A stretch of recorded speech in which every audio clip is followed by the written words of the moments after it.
Hey everyone, I'm going to show you how I do vector art now. We're going to take this photograph and we're going to turn it into digital vector art basically. And the first thing I want to do is create a new layer. I'm going to come over here to my layers palette and click on new layer. I think I'm going to name this eye. I tend to start with areas that I'm most familiar with, usually around the eye and nose area, and then I'll move my way down to the mouth. And same thing I do in street painting. I always start kind of with the top of the face and then work my way down. So I'm going to do the same thing here, which is what I'm comfortable with. I'm going to zoom in on the eye. She has a lot of texture in her eye. We are going to clean that up significantly with our vector lines and shapes. I'm going to come over here to this little pen tool. You can see if we click on that, we have pen tool, freeform pen tool, add anchor point tool, delete anchor point tool, and then convert point tool. We are going to start with the basic pen tool. And I'm going to, let's see, I think I'm going to leave it on this color actually. I think that'll work fine. I'm going to come over here. I just had the caps lock turned on. That's why we have the crosshairs here. If I turn caps lock off, you can see I actually have the pen. That's what I want. Now I'm basically just going to click points along the contour of the shape that I would like to make. What I would like to make is the eyelid. I'm going to start here in the corner of the eye. I'm going to click a point. I'm going to click in the center of the eye. When I click in the center of the eye, I'm going to drag before I pick that cursor up. So now I have these barbells on either side. I'm going to click again and drag just slightly. And again, and drag. Now I'm going to come up here and drag and create that curve of the inner lid. And I'm just going to continue around the eye, like so.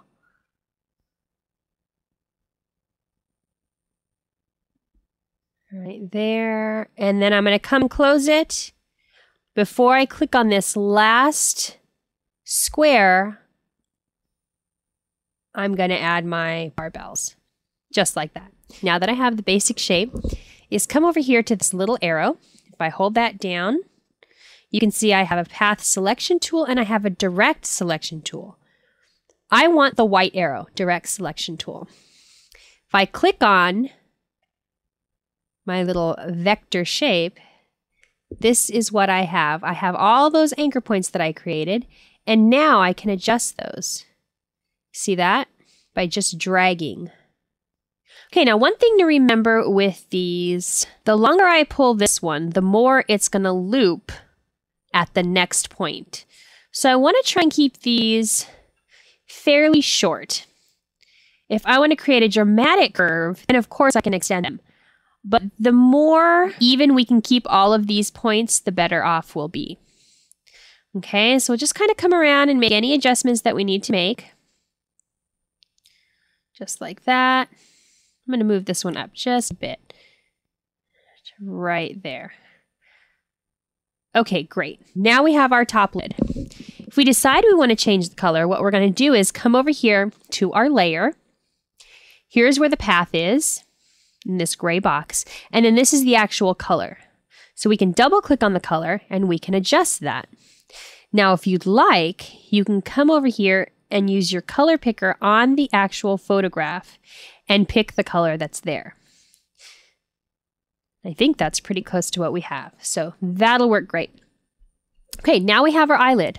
I'm going to come back over to my pen tool and I'm going to do my next shape. I think what I'm going to do now is the white of the eye. Just like so. Now watch what happens. Because I'm trying to make this curve in fewer points, I'm extending these barbells quite a bit. So now if I was to make a point here, I get that crazy loop. Okay, I don't want that. I'm going to Command Z that. And I'm going to come right over here and close the curve. Just like that. Okay, now I can come in with my pen tool, or with my direct selection tool, and I can adjust this. Now I can take one side of the barbell and close that in a little bit. And that should be plenty. That's all we need for the white of the eye. I'm going to come over here and adjust the color. It's somewhere in the blue range. About there. What we can do is turn this layer off, and we can actually look at the color of the photograph and choose something here, which still in kind of the lavenders. So I think that'll work. Let's change the color on this to what we just selected there. And turn that back on. There we go. Now, obviously, we want the lid over the white of the eye. So we'll just move the white of the eye down. And we'll name it white of eye. Great. Okay, 2 steps done. Now I'm going to continue on and create that lower lid. To create the lower lid, I'm going to turn the white of the eye off. Okay, I'm going to come around and do very, oops. Oh, let's delete that. Okay, I'm going to come around and create very short dumbbells. We just want a slight curve on our bottom lid. Okay, and even if you don't need as much curve as you're creating, we need to create these dumbbells anyway. We can adjust them and make a curve smaller later.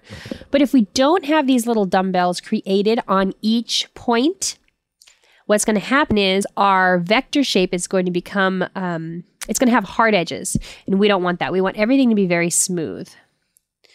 So these little dumbbells make this curve a much nicer transition. There we go. That's done. We can go to our points and make any adjustments we need. I think we were pretty right on to begin with, so I think that's okay. And now we will change the color of this, to not the color of the white of the eye, but to the color of the top lid itself. And we will move that up over the white of the eye.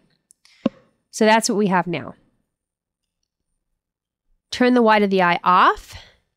And what I'm going to do now, create this inner fleshy section of the eye with a quick little triangular shape, just like that. I'm going to click on this color. Get a very pink hue, just like that. Perfect. I'm going to move it under the lids, but over the white of the eye. Let's take a look at that. Now you can see this is still outlined with white. All I'm going to do is click on another layer that doesn't have that vector art on it. There we go. To finish up the inside of the eye, what I want to do is create a new layer over the white of the eye. Great. I'm going to turn the white of the eye off so we can see. Now, instead of doing the pupil itself with the vector tool, I'm going to come up here and to my little marquee tool, I'm going to choose elliptical marquee. And holding down the shift key, I'm going to start in the corner of the eye. Holding on the shift key keeps a perfect circle.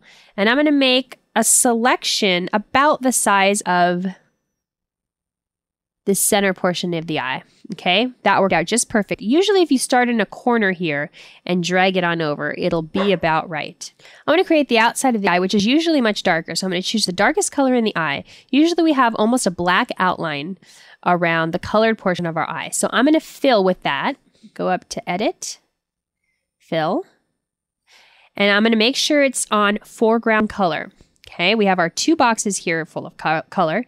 If I choose foreground, it's going to choose this box that's on top. It's overlapping the blue one. Okay, the blue color here is our background color. So you can see we have foreground, background, color, etc. I want to choose foreground color and hit OK. Now that's filled. What I want to do now is create that inner color of the eye. So all I'm going to do is go up to Select, Modify, and I'm going to say Contract. Now what this is going to do is this is going to take the circle selection that we have and make it smaller. So I'm going to tell it to make it smaller by, let's try 3 pixels and let's see what that does. Okay, that's perfect. That'll give me that outside liner. And then I can add a different color in the center. Let's choose a color from the center of the eye. I turn that layer off. So we have this nice taupe color. And let's say Edit Fill. Foreground color again. Perfect. I'm going to create a new circle for the center of the eye. Just like that. Let's see if that's big enough. I'm going to turn that off. That's actually pretty close. And I'm going to fill it with our dark, well, basically our black. I'm going to do an edit fill. Just like that, and there we have it. Great, let's zoom out and see what we have. Perfect, great start to the eye.